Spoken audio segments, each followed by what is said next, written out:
ঈদের ছুটিতে চিরচেনা ব্যস্ত ঢাকা যেন এক অন্য রূপ ধারণ করেছে।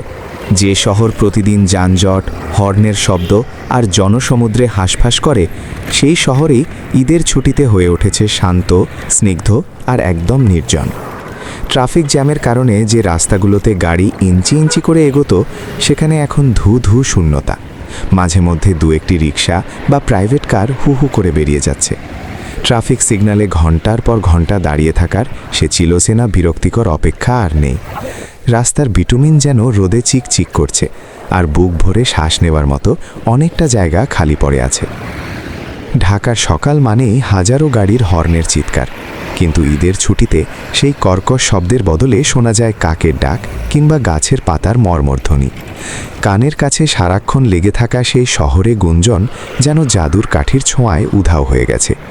শহরের এই নিস্তব্ধতা অনেকটা ধ্যানমগ্ন কোনো ঋষির মতো। এই সময়ে ঢাকার প্রধান আকর্ষণ হলো রিক্সা ভ্রমণ।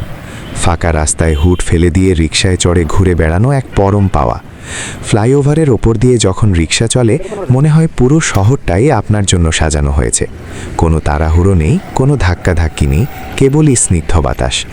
ফাঁকা ঢাকার সুযোগে অনেকেই রিক্সা দিয়ে ঘুরে ঘুরে ফাঁকা ঢাকার সৌন্দর্য উপভোগ করছে। ফুটপাতগুলো হকার মুক্ত, নেই কোনো পথচারীর ভিড়। বড় বড় শপিং মল আর রেস্তোরাঁগুলোর শাটার নামানো। তবে এই বন্ধ দোকানের সারির মাঝেও এক ধরনের প্রশান্তি আছে।